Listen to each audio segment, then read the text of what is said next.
வணக்கம். இப்போ நான் இந்த வீடியோவில் எதை பற்றி பார்க்க போகிறேன்னா, இதுவும் ஆக்சுவலாக ஹேபிட் நம்பர் 5 டிஸ்கஸ் பண்ணுறதுக்கு முன்னாடி ஒரு இம்பார்ட்டன்ட் சப்ஜெக்ட் அது பேசிடலான்னு நினச்சேன். இது தமிழ் டிவி சீரியல் எப்படி நம்ம வேல்யூஸை ஷேப் பண்ணுறது அப்படின்னு. அது ஜஸ்ட் மார்க்கெட்டிங் மட்டும் கிடையாது, ரொம்ப இம்பார்ட்டன்ட் சப்ஜெக்ட் மார்க்கெட்டிங் மேனேஜ்மெண்ட்டில். ஆனால் இதுக்கு ரொம்ப இம்பார்ட்டன்ஸ் இருக்குது. ஏன்னா ஒரு சொசைட்டியோட வேல்யூஸே அது டோட்டலாக மாற்றி அமைச்சிடுறது. தமிழ் டிவி சீரியலுக்கும் தமிழ் மூவிக்கும் என்ன பெரிய வித்தியாசம்னா, தமிழ் சினிமாங்கிறது 2.5 மணி நேரம் தான், மேக்ஸிமம் போனால் 3 மணி நேரம். அதுக்குள்ளே ஏதாவது சொல்லி முடிக்கணும். அதில் கதை அம்சங்கிறது பாதி நேரம் இருக்கிறதுல சரியாக அமையிறதில்ல. ஆனால் எந்த டிவி சீரியல் எடுத்திருந்தாலும் ஒரு பயங்கரமான ஸ்டோரி இருக்கும். நிறைய டிவி சீரியல் சினிமாவை காப்பி அடித்து இந்த பழி வாங்குறது அந்த மாதிரி இருந்தால் கூட டிவி சீரியல்லாம் ரொம்ப ரியலிஸ்டிக்காக ஆக்சுவலாக அதில் அந்த குடும்பங்களில் அதில் சினிமாவில் அந்த டிவி சீரியலில் நடிக்கிறவங்க வாழ்ந்துட்டுருக்காங்க. கிட்டத்தட்ட நம்ம நேராக பார்க்குற மாதிரியே இருக்கும். நம்ம அதோட ஒரு என்ன சொல்கிறது, you can very closely relate to it. The audiences love it because they are able to relate to இட்னு சொல்லுவாங்க. ரொம்ப ஒரு ரியலிஸ்டிக்காக இருக்கும். அவங்களோட சேர்ந்து நம்ம பயணம் செய்வது போல் இருக்கும். இதுதான் ரொம்ப இம்பார்ட்டண்ட் டிஃப்ரென்ஸ். டிவி சீரியலில் ஸ்டோரி ரொம்ப ஸ்ட்ராங்காக இருக்கும். குறிப்பாக விமென் சென்ட்ரிக்காக இருக்கும். அடிக்கடி 1 வருஷம் ஓடும், 2 வருஷம் ஓடும். ஆனால் அத்தனையும் விமென் சென்ட்ரிக்காக தான் இருக்கும். ஒரு பெண் சாதனையாக செய்வது, பல கஷ்டங்களை தாண்டி செய்வது, அப்படி தான் காமிப்பாங்க. ஏன் அப்படி காமிக்கிறாங்க? ஆம்பளைங்க சாதனை செய்து காமிக்கவில்லையா என்றால் அது இல்லை. மார்க்கெட்டிங் பாயிண்ட் ஆஃப் வியூலேருந்து என்ன தான் 40% விமென் எம்ப்ளாய்டுனா கூட இன்னும் கிராமங்கள்லேயும் சின்ன சின்ன டவுன்லேயும் விமென் எம்ப்ளாய்டு இல்லை. வீட்டுலேருந்து ஏதாவது கூட்டி வேலை செய்வாங்க தவிர ப்ரொஃபஷ்னல்ஸ் கிடையாது. ஒரு டியூஷன் எடுப்பாங்க, இல்லாட்டா ஏதோ ஒரு ஸ்டிச்சிங் வேலை பண்ணுவாங்க. ஆனால் மற்ற டைமெல்லாம் அவங்க டிவி சீரியல் தான் பார்க்குறாங்க. ஸோ டிவி சீரியல் பார்க்கும் பொழுது, சில நல்ல சீரியல்ஸை பார்க்கும் பொழுது அவங்களுக்கு என்ன தோணுன்னா, ஒன்று ஐயோ நம்ம நிலைமை தான் மோசமாக இருக்குது, ஆனால் இந்த பெண் ரொம்ப நல்லா அவங்க சாதனை செய்கிறாங்களே அப்படிங்கிற ஒரு எண்ணம் வரும். 2வது தாட் என்னென்னா, நம்ம செய்ய முடியாதது அந்த பொண்ணு செஞ்சு முடிச்சிட்டாங்க, சூப்பர் அப்படின்னு தோணும். 3வது என்ன தோணுன்னா, நான் இந்த பொசிஷனில் இருந்தால் நானும் இதே மாதிரி தான் செய்வேன் அப்படிங்கிறது தோணும். இந்த 3 விதமான உணர்ச்சிகளையும் அவங்க டீப் ஃபீலிங்ஸ்னு சொல்லுவாங்க, அவங்களுக்கு மனசில் தோன்றும். இது மட்டும் இல்லை, ஆண்களும் இதை ரொம்ப விரும்பி பார்ப்பாங்க. ஏன்னா விமென்ஸ் லிபரேஷனுங்கிறத நிறைய ஆண்கள், அதில் ஆயிரக்கணக்கான ஆண்கள், லட்சக்கணக்கான ஆண்கள், படித்தவர்கள், இந்த சிஏ, எம்பிஏ அந்த மாதிரி ப்ரொஃபஷ்னல்ஸ் இருப்பாங்க. அவங்களுக்குலாம் ஆல்ரெடி தெரியும் இந்த சப்ஜெக்டை பற்றி. நான் இந்த டிவி சீரியல் இந்த இதெல்லாம் பற்றி ஒரு ஃபுல் டே கிளாஸே நான் எடுத்திருக்கேன் சில காலேஜஸில். ஆனால் சினாப்சிஸ்ன்னு சொல்லும் பொழுது ரொம்ப சில பாயிண்ட்டை மட்டும்தான் சொல்ல முடியும். ஸோ பெண்களை பொறுத்த மட்டும் 3 விதமான உணர்ச்சிகள் தோன்றும். ஃபஸ்ட்டு உணர்ச்சி என்னென்னா, ஐயோ நம்ம நிலைமை தான் இப்படி இருக்குது, ஆனால் இந்த பெண் சாதனை செய்து கொண்டிருக்கின்றார். அது நம்பர் 1. நம்பர் 2, இந்த பெண்ணோட நடிப்பு சூப்பராக இருக்குது. ஏன்னா அது ஆக்சுவலாக வாழ்ந்துருக்கிற மாதிரி, அதோட அந்த ரோலில், அந்த கதாபாத்திரத்தில் அந்த பெண் வாழ்ந்து கொண்டிருக்கின்றார் என்று தோணும். 3வது உணர்ச்சி, நாம் இந்த பொசிஷனில் இந்த இதில் இருந்தோன்னா நாம் என்ன செய்வோம், நானும் இதே மாதிரி தான் செஞ்சுருப்பேன் அப்படின்னு தான் சொல்லுவாங்க. நான் நிறைய பேர்கிட்ட பேசியிருக்கேன், இந்த 3 தான் சொல்லுவாங்க. ஸோ இதுதான். ஆனால் ஆண்களை பொறுத்த மட்டும் ஆல்ரெடி அவங்க திருந்தி தான் இருக்காங்க. நிறைய மக்களுக்கு, மனைவிக்கெல்லாம் இம்பார்ட்டன்ஸ் கொடுக்குறாங்க, அவங்க உணர்வுகளுக்கெல்லாம் இம்பார்ட்டன்ஸ் கொடுக்காங்க. வேறு விமென் ஆர் ட்ரீட்டட் ஆஸ் ஈக்குவல்ஸ்னு சொல்லுவாங்க. அந்த மாதிரி நீங்கள் ஆல்ரெடி ஒரு நிலைமை இருக்கிறதுனால அவங்களுக்கும் இந்த டிவி சீரியல்லாம் ரொம்ப பிடிக்கிறது. குறிப்பாக இதை பற்றி சொல்ல முடியும்னா, என் மனசில் அதாவது கிட்டத்தட்ட ஒரு minimum Sun TV, Vijay TV 2 எடுத்துக்கிட்டாலே இது மட்டும் 150 200 சீரியல் வந்திருக்கும்னு நான் நினைக்கிறேன். எனக்கு சரியாக தெரியல. 10 வருஷம் 15 வருஷத்துக்குள்ள ஒரு 10 வருஷம் முன்னாடி சித்தி அப்படிங்கிற சீரியல் ரொம்ப ஃபேமஸாக இருந்தது. ஏன்னா அது வந்து நடிப்பு மட்டும் இல்லை, அது கதை அம்சம் ரொம்ப அருமையாக இருந்தது. சிவகுமாரோட ஆக்டிங் ரொம்ப நல்லா இருந்தது, ராதிகாவோட ஆக்டிங் ரொம்ப நல்லா இருந்தது. அது முடிஞ்சு போச்சு. இப்போ அந்த சித்திங்கிறது பற்றி டக்குன்னு இப்போ நினைவு இல்லை. ஆனால் இப்போது யூடியூப்பில் இன்றைக்கி இருக்கிற ஒரு சீரியல் தான் திருப்பாவை அப்படின்னு ஒரு சீரியல். அதை நீங்கள் பார்க்கலாம். யூடியூப்பில் இன்னும் வந்துட்டுருக்கு. இன்னும் கொஞ்சம் நாளில் முடியுங்கிறாங்க, 2-3 மாதத்தில் முடியுங்கிறாங்க. ஆனால் ரொம்ப அருமையாக இருக்குது. அதில் என்ன முக்கியமான விஷயம் அப்படின்னா, ஆக்சுவலாக ஒரு வேதம் படித்தவர். அவர் ஒரு கிராமத்தில் இருப்பார். உப்பிலியப்பன் கோவில் கும்பகோணம் பக்கத்தில். இன்னும் ஒரு குடும்பம். அந்த குடும்பத்தில் அவங்களுக்கு அந்த மனிதனுடைய அவர் வேதம் படித்தவருடைய சொந்த மச்சான் தான். அவர் வந்து இன்னும் ஒரு கல்யாணத்தை பண்ணிப்பார். ஆனால் ஏன் கல்யாணத்தை பண்ணிக்கிறாங்கிறது தான் சஸ்பென்ஸ். அது ஆக்சுவலாக பெண் விடுதலை. இந்த சீரியலில் நிறையா பெரியாரோட சிந்தனை பற்றிலாம் ரொம்ப அழகாக காமிச்சிருப்பாங்க. அவருடைய இதெல்லாம் கொள்கைகள்லாம் பேசியிருப்பாங்க. இதுதான் நல்லது, பெண் விடுதலை, அதாவது விமென் விடோ ரீமேரேஜ், விதவை மறு திருமணம், அதை பற்றிலாம் பேசியிருப்பாங்க, அது காமிச்சிருப்பாங்க. ஆனால் அந்த பெண்ணுக்கு ஒரு குழந்தை பிறக்கும். அந்த குழந்தைய அந்த யார் இறந்து போனாரோ அந்த பையனுடைய அப்பா அம்மா வளர்த்துட்ருப்பாங்க.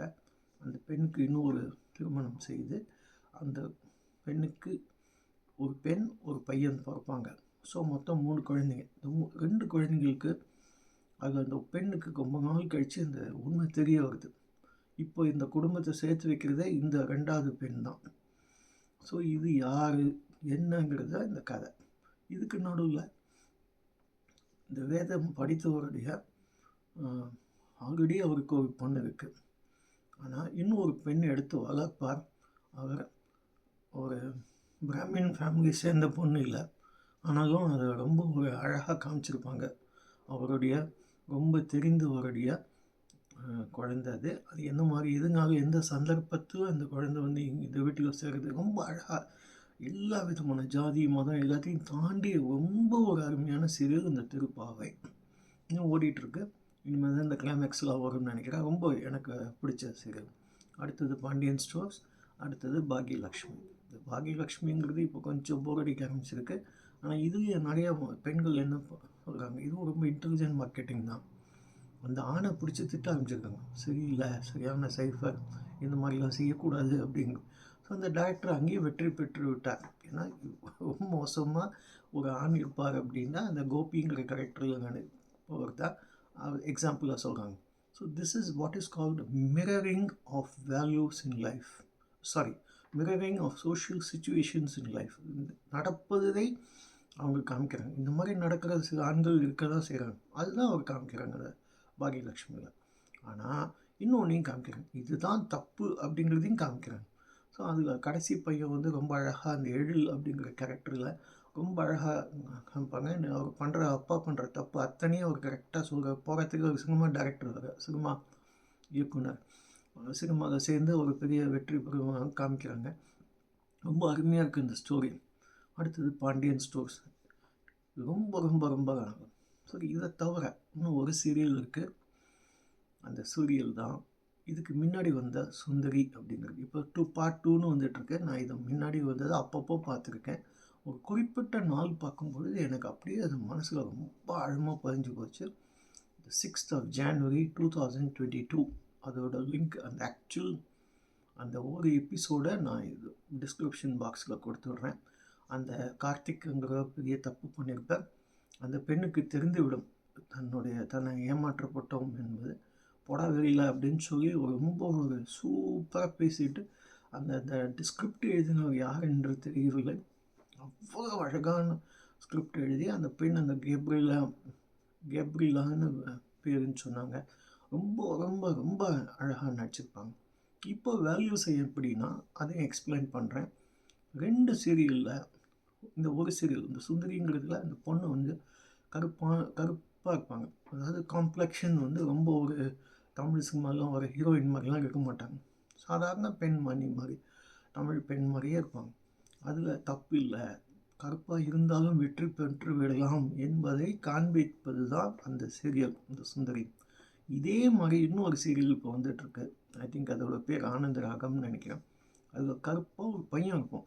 அவர் வந்து பார்க்குறதுக்கே ரொம்ப சுமாராக இருப்பார். அந்த பெண் அந்த அந்த பையனை காதலிக்கும் பெண், கல்யாணம் செய்து முடிக்கும் பெண் வந்து ரொம்ப அழகாக இருப்பாங்க. ஆனால் ஒரு இதே மாதிரி தான் கிட்டத்தட்ட ஒரு அழகு என்பது உடல் ரீதியானது இல்லை, அது மனதை பொறுத்து இருக்கின்றது. ஒரு true love and affection is not based on physical qualities. It is based on something which is totally personal அப்படிங்கிறத ரொம்ப அழகாக காமிச்சிருக்காங்க. அந்த சீரியல் நான் இப்போலாம் பார்க்குறதில்ல. ஆனால் இந்த சுந்தரிங்கிறது முக்கால்வாசி நாள் நான் பார்த்துருக்கேன். குறிப்பாக இந்த ஒரு பர்டிகுலர் எபிசோடை நான் இந்த டிஸ்கிரிப்ஷன் பாக்ஸை கொடுத்துட்றேன். நீங்கள் பார்த்தீங்கன்னா உங்களுக்கு அது ரொம்ப நல்லா புரியும். அஃப்கோர்ஸ் நான் இந்த கிளாஸ் நடத்தும்போது இன்னும் 2-3 இதை எக்ஸாம்பிள்ஸ்லாம் சொல்லியிருந்தேன். இப்போ அதெல்லாம் முடியாது, ஏன்னா அந்த 20 நிமிஷத்துக்குள்ளே அதெல்லாம் நிச்சயமாக முடியாது. 1-2 பாயிண்ட்ஸ் எழுதியிருக்கேன், அதையும் நான் படிச்சுடுறேன். ஸோ இதில் வந்து முக்கியமானது என்னென்னா, இந்த ஸ்டோரியை பொறுத்த மட்டும் எப்படி இருக்கும் அப்படின்னா, ஒரு கண்டினியூட்டி இருக்கும். எந்த சீரியலில் எடுத்துட்டாலும் ஒரு ஸ்டோரி இருக்கும், 10 கேரக்டர்ஸ் இல்லை 15 கேரக்டர்ஸ் இருப்பாங்க. திருப்பாவே அப்படி தான் மாற்றி மாற்றி காமிப்பாங்க. ஸோ அடுத்தது என்ன ஆகும், அடுத்தது என்ன ஆகும், அடுத்தது என்ன ஆகுங்கிறது நிச்சயமாக ஒரு சஸ்பென்ஸ் இருக்கும். சுந்தரியில் இந்த சஸ்பென்ஸ் ரொம்ப ஜாஸ்தியாக இருந்தது. ஏன்னா அவனுக்கு தெரிஞ்சு, அந்த பொண்ணுக்கு தெரிஞ்சு போச்சு, அந்த பெண்ணோட அம்மாவுக்கு எப்போ தெரிய போகுது, ஆக்சுவலாக அஃபெக்ட் ஆன அந்த பெண், அந்த பெண்ணுக்கு இந்த உண்மையாகவே கல்யாணம் பண்ணிக்கிற பெண்ணுக்கு எப்போ தெரியும் அப்படிங்கிறது. கிராமத்துக்கு போகிறாரா, இவர் வந்து சொல்ல முடியாத மாமா ரொம்ப சொல்லிட்டாருங்கிறத கல்யாணம் பண்ணிக்கிறாருன்னு காமிக்கிறாங்க. இந்த ஒரு வார்த்தை சொல்லியிருந்தால் கூட இந்த கல்யாணம் நடந்திருக்காது. அதுதான் இந்த பெண் சொல்ல, நீ ஒரு வார்த்தை சொல்லியிருந்தால் கூட நானே வந்து கல்யாணம் பண்ணி வச்சுருப்பேன், நீ அதை மறைச்சிட்டு என்ன கல்யாணம் பண்ணின்றது போகாது, இன்னொரு பெண்ணோட நீ கொடுத்த நான் நடத்தி கொண்டிருக்கின்றாய் அப்படின்னு ரொம்ப ஒரு என்ன சொல்கிறது, ரொம்ப டச்சிங்காக இருக்கும், ரொம்ப அருமையாக இருக்கும். கடைசியில் பார்த்தா அந்த சுந்தரிங்கிற பெண் வந்து இந்த இரண்டாவது மனைவி வேலை செய்யும் கம்பெனியில் போய் சேருவாங்க. முதல் வகையாக இருக்கிற கம்பெனியில் போய் சேர்ந்துருவாங்க. இவங்க அந்த இடத்துல பெரிய பொசிஷனுக்கு வந்துடுறாங்க, ஜிஎம் ஆகிடுவாங்க, பெரிய பொசிஷனுக்கு வந்துடுறாங்க. அப்போ சின்ன சின்ன ஆஃபீஸ் பாலிட்டிக்ஸ்லாம், சின்னதில் பெரிய ஆஃபீஸ் பாலிட்டிக்ஸ்லாம் நடக்கும். அதெல்லாம் மீறி இவங்க எப்படி வெற்றி பெறுவார்கள் என்பது தான் ஸ்டோரி. ஆனால் ரொம்ப நல்லா இருந்தது. இப்போ கூட என்ன பொறுத்த மட்டும் இந்த சுந்தரிங்கிற சீரியல் வந்து கட் த கட்டர் சீரியல் அப்படின்னு சொல்லுவாங்க. கட் தி கட்டர் அட்வர்டைஸ்மெண்ட் அப்படின்னா ஒரே ஒரு அட்வர்டைஸ்மெண்ட் மட்டும் தனியாக நிற்கும். அதே மாதிரி கட் தி கட்டர் சீரியல் அப்படின்னா 10 சீரியல் பார்த்தாலும் ஒன்று தான் மனசில் ரொம்ப ஜாஸ்தி நிற்கும்.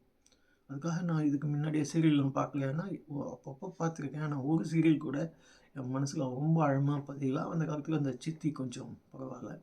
அதுக்கப்புறம் இப்போ வந்ததில் இந்த சுந்தரி டெஃபினட்டாக கொஞ்சம் ஸ்டாண்ட் அவுட் சீரியல்னு சொல்லுவாங்க. இது ரொம்ப டிஃப்ரெண்ட்டாக இருந்தது.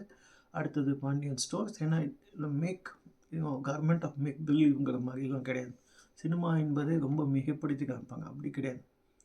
It's a total realistic situation. ரொம்ப ஒரு சின்ன கிராமத்தில் ரொம்ப அழகாக சின்ன ஊரில் ஒரு பாண்டியன் ஸ்டோர்ஸுங்கிற இதில் நடத்தி கொண்டிருக்கும் ஒரு நபரை பற்றியது. அவங்க குடும்பத்தில் நடக்கிற சின்ன சின்ன பிரச்சனை, ஒரு கிட்டத்தட்ட ஒரு வீட்டிலே எடுத்துருப்பாங்க இந்த சீரியலில். பாண்டியன் ஸ்டோர்ஸ் நம்பர் 1, இப்போ பாண்டியன் ஸ்டோர்ஸ் நம்பர் 2 வருதுங்க, அதை சரியாக கவனிக்கல, பார்க்குறது இல்லை. ஆனால் பாண்டியன் ஸ்டோர்ஸ் நம்பர் 1 கொஞ்சம் நல்லாவே இருந்தது. ஏன்னா அது இட்ஸ் அ ஃபீல் குட் என்ன சொல்கிறது சீரியல். அதையும் வேல்யூஸ் என்னென்னா, இந்த மாதிரி குடும்ப சூழ்நிலை, இந்த ஜாயிண்ட் ஃபேமிலி, அதில் நடிக்கக்கூடிய ஒரு பெண்மணி, அந்த மூத்த, அதாவது இந்த பாண்டியன்கிறவரோட ஒய்ஃபாக நடித்தவங்க சூப்பர் ஆக்டிங். இப்போ அவங்க பாண்டியன் ஸ்டோர்ஸ் 2ல் அவங்க வரலான்னு கேள்விப்பட்டேன். ஆனால் பாண்டியன் ஸ்டோர்ஸ் 1ல் அவங்க இருக்காங்க. அவங்க ரொம்ப நல்லா நடிச்சிருந்தாங்க. அது ரொம்ப நல்லா இருந்தது. ஏன்னா இந்த மாதிரி நம்மளுக்கு ஒரு மணி இருந்தால், ஒரு ரிலேட்டிவ் இருந்தால் எப்படி நல்லா இருக்கும் அப்படின்னு தோன்றக்கூடிய அளவுக்கு அந்த சீரியல் இருந்தது. இந்த மாதிரி ஒரு பெண் இருந்தால் எப்படி நல்லாயிருக்கும், நம்ம அண்ணனோட ஒய்ஃபோ இல்லை வேறு யாராவது இருந்தால் நமக்கு அப்படி இருந்தால் எப்படி நல்லாயிருக்கும் அப்படின்னு தோன்றக்கூடிய அளவுக்கு அந்த இதை சீரியலில் காமிச்சிருப்பாங்க அந்த அந்த கேரக்டரை. உண்மையாகவே கிட்டத்தட்ட இந்த மெய்யழகன்கிற சினிமாக்கும் அந்த பாண்டியன் ஸ்டோர்ஸில் நடித்த பாண்டியனோட ஒய்ஃபுக்கும் நிறைய சம்மந்தம் இருக்குது. அதே மாதிரி தான் இருக்கும் அந்த அந்த ஸ்டோரி. ரொம்ப அழகாக, ரொம்ப செல்ஃப்லெஸ் லவ் அண்ட் அஃபெக்ஷன் அப்படின்னு சொல்லணும். எந்த எதிர்பார்ப்பும் இல்லாமல் ஒருத்தரை வந்து மற்றவங்களை நேசிக்க முடியும் என்பதை அந்த சீரியலில் காமிச்சிருப்பாங்க அந்த கேரக்டரில். பாக்யலக்ஷ்மி ரொம்ப டிஃப்ரெண்ட் ஸ்டோரி. ஏன்னா அதை வந்து எவ்வளவோ கஷ்டங்களுக்கு நடுவில் ஒரு பெண் வந்து கஷ்டப்பட்டு அந்த குடும்பத்தை காப்பாற்றுகிறார். அது மட்டும் இல்லை, அவர் ஹஸ்பண்ட் செய்யும் பல என்ன சொல்கிறது தவறுகளை தாண்டி வெற்றி பெறுகிறார். அவர் செய்வது எல்லாமே ரொம்ப தப்பாக இருக்குது. இன்ஃபேக்ட் இந்த சீரியல் கிட்டத்தட்ட முடிகிற ஸ்டேஜ் வந்தாச்சுன்னு சொல்கிறாங்க. ரொம்ப மோசமான ஒரு ஹாரிபிள் இதெல்லாம் காமிக்கிறாங்க. இப்படிலாம் கூட அந்த ஒரு மனிதன் இருப்பாங்க. ஆனால் நான் முன்னாடியே சொன்ன மாதிரி ரொம்ப இன்டெலிஜென்ட்டாக மார்க்கெட்டிங் பண்ணிட்டாங்க. ஐயோ இவ்வளோ மோசமான ஆண்கள்லாம் இருக்கக்கூடாதுங்கிறத காமிச்சிட்டாங்க. So the values started changing because of the serials. Number 1 optimism. நம்மளாலையும் வெற்றி பெற முடியும், நம்மளால் முடியும் அப்படிங்கிறத கொண்டு வந்துட்டாங்க இந்த தமிழ் சீரியல்ஸ்னால. Number 2 women's liberation. இதனால தான் கொஞ்சம் கொஞ்சமாக பாரதி கண்ட புதுமை பெண் அந்த மாதிரிலாம் புதுசாக ஒரு இது உருவாக்கி கொண்டிருக்கின்றது. நம்பர் 3 நம்மளால முடியும் அப்படிங்கிறது ரொம்ப ஆழமாக சொல்லக்கூடியது. த கேன் டூ ஸ்பிரிட் அப்படிங்கிறத ரொம்ப அழகாக காமிக்கிறாங்க. Number 4 love and affection. இது வந்து இது எல்லாத்தையும் தாண்டி லவ் அண்ட் அஃபெக்ஷன் காமிக்க முடியுங்கிறத இந்த தமிழ் இந்த மாதிரி சீரியல்ஸில் நிறைய காமிக்கிறாங்க. அதுக்குன்னு எல்லா சீரியலும் நல்லா இருக்குன்னு கேட்டால் ரொம்ப மோசமான சீரியல், மகா மோசமான சீரியல்லாம் இருக்குதுன்னு நிறைய பேர் என் ஃப்ரெண்ட்ஸ் எல்லாம் சொல்லுவாங்க. அதெல்லாம் நான் பார்க்குறது கூட கிடையாது. எனக்கு ஒன்றுமே தெரியாது. அந்த மாதிரி ரொம்ப ரொம்ப மோசமான சீரியல்லாம் இருக்குதுன்னு தான் சொல்கிறாங்க. ஆனால் அதெல்லாம் இப்போ கூட வந்துட்டுருக்கு சொல்கிறாங்க. எனக்கு தெரியாது அதை பற்றி. ஆனால் நான் பார்த்து மட்டும் இந்த 4-5 சீரியல் ரொம்ப ஆழமாக என்னோடய மனசில் பதிஞ்சு போச்சு. இந்த திருப்பாவே ரொம்ப excellent. Because all the characters start living in the story அப்படின்னு சொல்லுவாங்க. லிவிங் இன் த ஸ்டோரினா ஏதோ நம்மளுக்கு முன்னாடி இங்கே நடக்கக்கூடியது. அவங்க ஆக்டிங்கே இல்லை, living in the story including the villain கூட ஒரு மிகைப்படுத்திய நடிப்பு இல்லை. வில்லன் மோசமான வில்லன் தான், ஆனால் அவர் இப்போ கொஞ்சம் கொஞ்சமாக அவர் அரெஸ்ட் பண்ணுற ஸ்டேஜுக்கு வந்தாச்சு. ஸோ இது ரொம்ப ஒரு அருமையான ஒரு ஸ்டோரி அண்டு ரொம்ப நல்லாயிருக்கு. இப்போது இன்னும் யூடியூப்பில் இருக்குது, அது ஒரு பெரிய ப்ளஸ் பாயிண்ட். மேபி இதெல்லாம் ரெக்கார்டட் வெர்ஷன்ஸ் கிடச்சா ரொம்ப நல்லாயிருக்கும். கிடைக்கும் தான் நான் நினைக்கிறேன். ஏன்னா யூடியூப்பில் ஆல்ரெடி இருக்குது. ஸோ இந்த சுந்தரி சீரியல் அந்த ஒரு பர்டிகுலர் எபிசோடை நான் டிஸ்கிரிப்ஷன் பாக்ஸில் போட்டுறேன். அதை பார்த்தீங்கன்னா நான் என்ன சொல்ல வரேங்கிறது புரியும். ஸோ இந்த 4-5 பாயிண்ட் ரொம்ப இம்பார்ட்டன்ட். ஸோ த ஆப்டிமிசம், இந்த கேன் டூ ஸ்பிரிட்டு, மென்னெல்லாம் இப்படிலாம் இருக்கக்கூடாதுங்கிறத க்ளீனாக காமிச்சிடுறாங்க. இன்னும் ஒன்று விமென்ஸ் லிபரேஷன், இது பெண் விடுதலை அப்படிங்கிறத ரொம்ப அழகாக ரொம்ப அருமையாக காமிக்க ஆரம்பிச்சிட்டாங்க இந்த தமிழ் சீரியல்ஸில். குறிப்பாக நான் சொன்ன 4-5 சீரியலில் இதை ரொம்ப அழகாக காமிச்சிருக்காங்க. இப்போது இனிமேல் இந்த ட்ரெண்டு தொடர்ந்து இருந்தால் நல்லாயிருக்கும். ஆனால் அதுக்காக இந்த குப்பை சீரியல்லாம் எடுக்கக்கூடாது. இந்த மாதிரி கதை அம்சம் உள்ள சீரியல் தான் எடுக்கணும். அடுத்தது தமிழ் சீரியலை பொறுத்த மட்டும் என்னென்னா, மார்க்கெட்டிங்கில் ரொம்ப இம்பார்ட்டண்ட் என்னென்னா ஒரு பர்டிகுலர் சென்ட்ரல் கேரக்டர். இப்போ திருப்பாவைனா அந்த ஒரு பெண்ணோட இதை தான் காமிக்கிறாங்க, அந்த ஸ்டோரி தான் காமிக்கிறாங்க. ஸோ அதே மாதிரி ஓமன் சுந்தரினா ஒரு பெண், அவங்களுடைய சுற்றியே ஸ்டோரி நடப்பதுனால் நம்மளுக்கு அந்த பெண்ணோட அந்த கேரக்டரில் நடிக்கிற பெண் மேலே ரொம்ப ஒரு நல்ல ஒப்பீனியன் வந்து அவங்க ஸ்டார் ஆகிட்டாங்க. அது நல்ல விஷயந்தான் ஆக்சுவலாக. ஏன்னா அப்புறம் அவங்களுக்கு சினிமா சான்ஸ் கிடைக்கிறதா இல்லையா அது வேறு விஷயம். ஆனால் அவங்களுடைய ஆக்டிங் திறமைங்கிறது ரொம்ப நல்லா வெளியில் வந்து அவங்க வந்து ஒரு ஃபேன் ஃபாலோயிங் சொல்லுவாங்க. பல கோடி மக்கள் அவங்கள கிட்டத்தட்ட ஒரு சினிமா ஸ்டார் ரேஞ்சுக்கு கொண்டு போயிடுறாங்க. இது ஒரு நல்ல விஷயங்கள் இந்த மாதிரி நடப்பது. நல்ல ஒரு 20 நிமிஷத்துக்குள்ளே என்னால் மட்டும் இந்த பாயிண்ட்ஸை நான் சொல்லிட்டேன். ஆக்சுவலாக இன்னும் நிறையா இருக்குது, ஆனால் இந்த மோஸ்ட் இம்பார்ட்டன்ட் பாயிண்ட்ஸை நம்ம டிஸ்கஸ் பண்ணியிருக்கோம். இந்த வீடியோ உங்களுக்கு பிடிச்சிருக்கும்னு நான் நினைக்கிறேன். அதை தயவு செஞ்சு லைக் பண்ணுங்கள், அதை ஷேர் பண்ணுங்கள், இந்த சேனலுக்கு சப்ஸ்கிரைப் பண்ணுங்கள். மிக்க நன்றி. தேங்க்யூ.